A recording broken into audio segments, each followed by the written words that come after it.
Well, good morning. It's always a pleasure to be with my colleagues, Senator Whitehouse, Congressman Cicilline, and indeed it's always a pleasure to be with the dedicated men and women of the U.S. Postal Service. And Ryan Avila from Local 387 is here. Others have come by earlier to say hello. We want to recognize, as every American does, how valued the Postal Service is. From the earliest days of the Republic, the post office was a symbol of America, of community, of communication, of getting things done, of progress, of economic development, and it remains that way today for millions of Americans.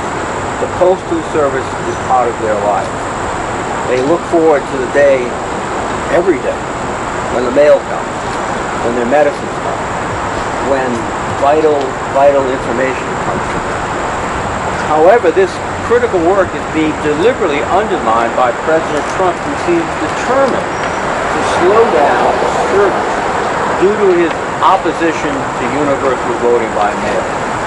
Indeed, Postmaster General DeJoy has instituted organizational and operational changes that are slowing the delivery of mail under the guise of improving service. As we see, that's just not true. These changes have led to delays in the processing of all types of mail, including packages for small businesses and medications for seniors and veterans. This self-manufactured crisis and intentional delays in service for political reasons are unacceptable. But they're particularly outrageous when you have a situation of a pandemic that has claimed 170,000 lives and more.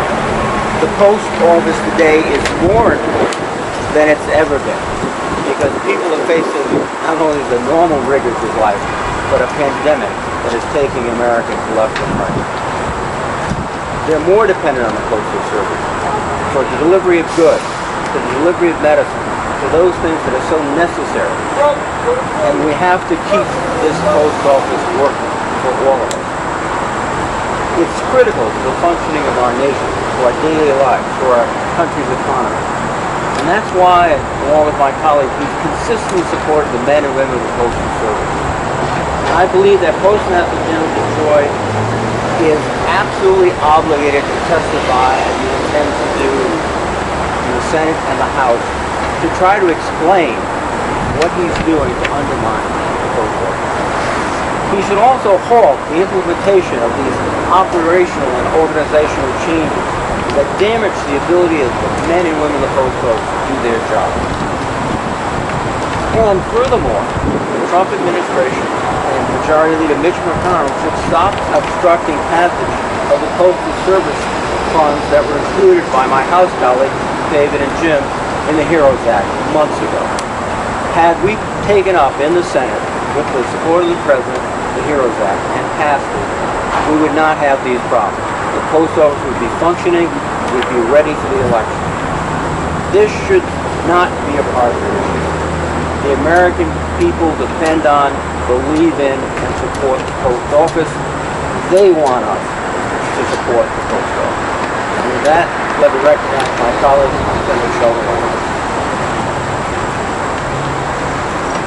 Thank you, Jack. From the first days of our republic, through thick and thin, through rain and sleet and dark of night, the Postal Service has been basic infrastructure of American society. Postal workers are known and loved in their communities. They bring treats in the wagon for the neighborhood dogs. They're a friendly face for people living alone. And very often, if mail is not picked up, they're a lifeline to let people know that something is wrong for an individual living alone. The Postal Service has essentially, for the duration of our republic, been as reliable as gravity. You know it's going to be there. You know the mail is going to be delivered. It takes the Trump administration to foul that up. What is going on? Well, the president said it himself. He's doing it to impede mail balloting so that the mail won't be timely delivering those ballots. Then, of course, he got caught out saying the quiet part out loud, so he said that nothing's going on here. So let's take a look. 46 states have had their postmasters report to them that the changes in service delivery are going to impact mail ballot delivery in those states. Postal workers are observing that their schedules are changing, that mail is being brought back to the station, has to be resorted and put through again, which has not happened before. That sorters and machinery are being moved around. And I have a constituent, Pat from Coventry, who contacted me to say that for the first time her husband's pension check came late. They both get pharmaceuticals, she and her husband. For the first time, those pharmaceuticals came late. And she sends a car payment in by mail, and for the first time, she got notified that by the time it got to the car payment, the car loan place, it was also late. So everywhere you look around the Postal Service, you see that something is up. And we're here to ask the Trump administration to knock it off. They have created enough turmoil, they have created enough anxiety, they have exhibited enough incompetence. At least leave our Postal Service alone. And don't blame Democrats for the lack of funding. The Democratic-controlled House passed $25 billion in funding that your Republican majority leader in the Senate has refused to even bring up for a vote. So let's get this solved, knock it off, and let's put the Postal Service back where it needs to be as a reliable baseline piece of American infrastructure. Thanks very much, and I'm now proud to turn it over to the leader of our House delegation, Jim Landry. Joe, thank you very much, and I echo what both Senator Reid and Senator Whitehouse have had to say. I'm proud to be here with them, along with my colleague in the House, Congressman David Cicilline.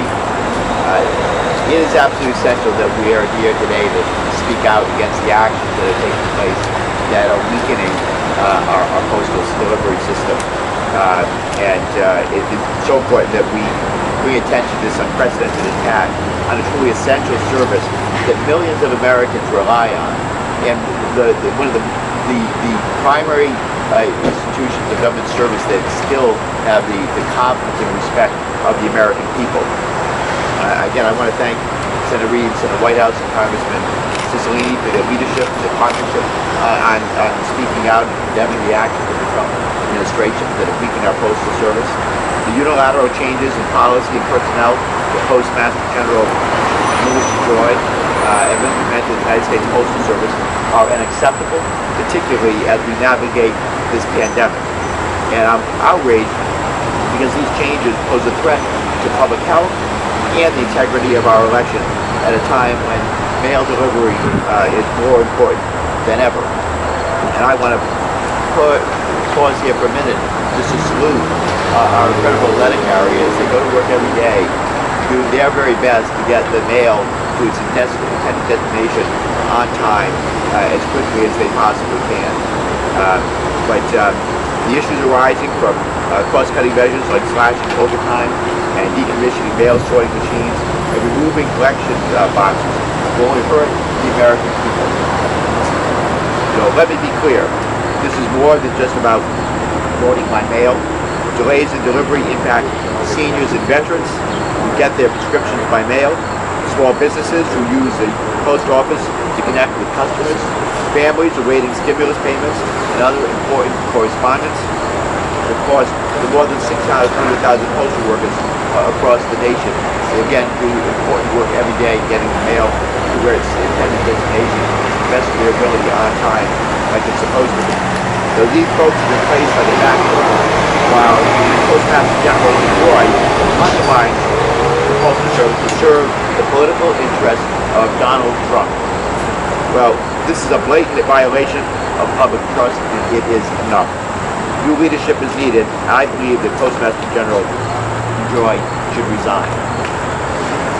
So, right now, strong leadership if proper support is essential for the United States Postal Service to face the influx of mail expected in the coming months. That's why I'm a co-sponsor of the Delivering for America Act to reverse Postmaster General DeJoy's operational changes and ensure services continue through the end of the pandemic, just as they were starting on January 1st, 2020.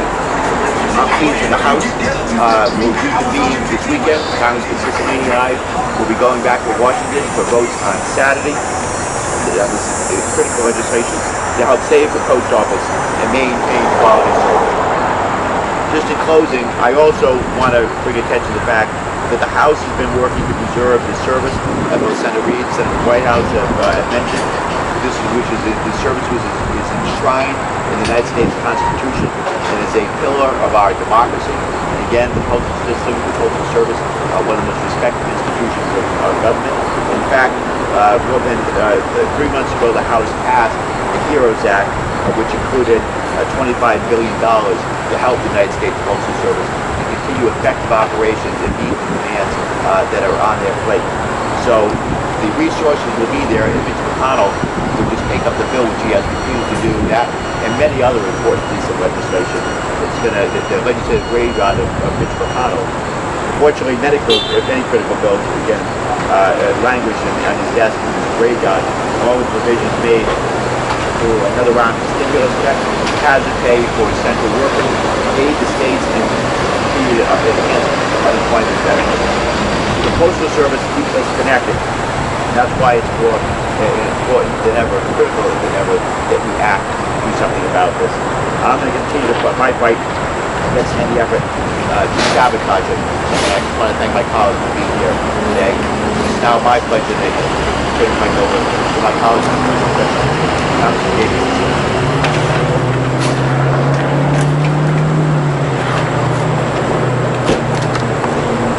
Good morning.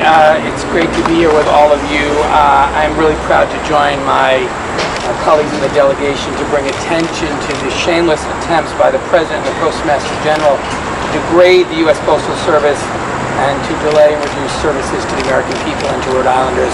I want to acknowledge Brian Avila from Local 387 and really begin by saluting the great men and women in the work of the U.S. Postal Service. Many of them are veterans who have served our country in other ways, but one of the reasons that the U.S. Postal Service is one of the most beloved agencies of government, and maybe the most beloved agency of government, is because of the service it provides and because of the centrality it plays in the lives of communities all across this country.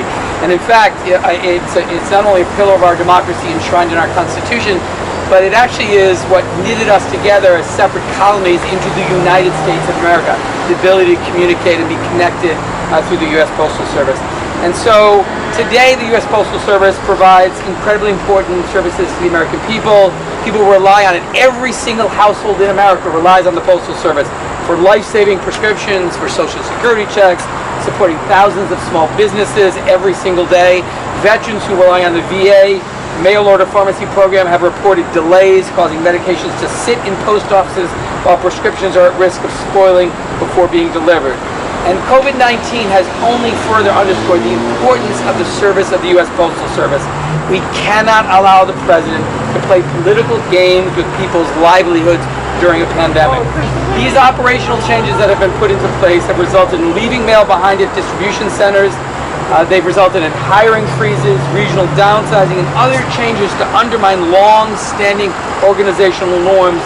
And these are leading to delays in services and reductions in services. They also fundamentally threaten the right of people to vote from home or vote by mail. This is an effort by the President to degrade delivery standards in a blatant attempt to impede Americans' right to vote from home this November. And in fact, he said it publicly. If we don't give money to the Postal Service, it will be impossible for people to vote by mail. This is from the President of the United States. It's shocking. We've called on the Postmaster. I've called on the Postmaster General to be removed immediately, and the operational services be fully restored. The stakes are too high, and what we're going to do on Saturday, as Congressman Landry mentioned, we're returning to Washington for an emergency session of Congress on Saturday. We will pass legislation, which I have co-sponsored, to fully fund the post office, to provide the $25 billion, which we already did in the HEROES Act, but in addition to restore service delivery to what it was before the operational changes that Mr. DeJoy put in place, to put back the mail sorting machines, to put back the mailboxes, to allow overtime so that mail can continue to be delivered unimpeded. There are nearly 2,679 employees of the U.S. Postal Service here in Rhode Island. I want to end by thanking them for their extraordinary service. Our whole delegation is committed to fighting as hard as we can to protect the Postal Service, to protect the right of people to vote from home, make sure prescription drugs get delivered to veterans and others who need them, and to be sure that small businesses that rely on daily postal delivery are not adversely impacted. I want to just end with showing you some photographs of images that are happening all across this country. Post mailboxes locked so that they can't be used by citizens of this country. And a truck filled with mailboxes that have been just picked up, making delivery more difficult and making it more difficult for people to vote by mail. These are just examples of what's happening all across this country. The four of us and members of Congress all across this country are using today as a day of action to commit to taking on the Trump administration's effort to degrade the U.S. Postal Service and to protect our democracy. Where were those pictures taken? Chris, these are not Rhode Island photos. Washington, Oregon. Yeah, Washington and Oregon. And I think the four of us are happy to take any questions that folks might have. Questions? Has there been any denigration of service here? We've heard about machines taken out of service. Is any of that happening here in the post office in Rhode Island? Yes, we're hearing that from postal workers, that there is a denigration of service, that they can't do what they used to do. It's deliberate inefficiency that they're creating, which is ironic because the whole rationale was supposed to make the post office more effective and more efficient. And we are hearing from postal workers that this is happening, and it'll get worse unless we step up. That's why we're stepping up today. And one thing that we're hearing is that for the first time, mail is being returned at the end of the day because the delivery route has not been completed, either because of an absence of a vehicle or because of the unavailability of overtime. Mail has to come back and then it has to be resorted to be delivered the next day, which is incredibly inefficient. But that's happening for the first time as a result of the operational changes that the Postmaster General has put into place. What does that tell you? It tells me that the operational changes that the Postmaster General, who by the way is a Trump mega donor who has no experience in the Postal Service, he put those into place in my view. The effect of it is to delay delivery of mail, to make it more difficult for people to use mail, to make it more difficult for people to receive prescription drugs and other essential mail on time. And of course it has the added benefit from the President's perspective to make it more difficult to slow the delivery of mail ballots. The President said that. That was an admission he made publicly when he said, if I don't have a deal on the HEROES Act, which includes funding for the Post Office won't have the money to do the millions and millions of ballots that they expect will be mailed in this election. It's a shocking admission by the President of the United States. Have they removed any of the sorting machines that they've done in other states here in Rhode Island? What they have done with the sorting machine is they have removed them in effect, but removing is not physically removing them. They reconfigure them so they have fewer operational sorting machines in effect, which means they can't do as much, and then it also means if one goes down, they don't have an adequate replacement. So that has happened. How do we do on that, Brian? Okay. Getting it? Anybody else? What's the recommendation to a Rhode Islander who might be fearful that their ballot doesn't get in on time? Is the recommendation, look, Rhode Island's a small state, get it in early? I think that would be the best recommendation for anyone throughout the United States. If you're going to use the mail ballot, you mail it as early as possible. We're trying our best to get the resources so that this will not be a problem. But I would assume that if it is, get the ballot in immediately. First thing you can. So you get the Postmaster General in front of you. What then? Well, I think the American public can make a judgment about how credible he is and how his arguments about efficiency, do they make any sense? I don't think they make any sense. But we'll also have experts in the Postal Service, people who can draw a contrast between what he's saying and what the reality is. And I think it'll be quite revealing.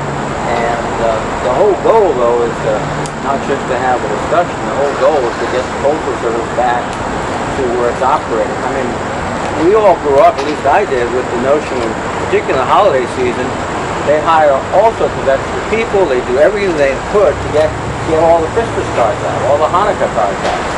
And now for the first time you have the President of the United States saying, I'm going to constrain the system so much that there's a pretty good chance that the ballots won't get in on time.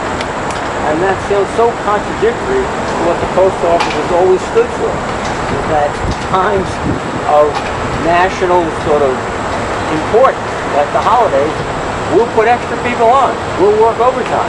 We'll do what we gotta do. We'll get the mail through. Heat, snow, rain, not gonna stop us. The President's attitude is, I'm gonna stop it.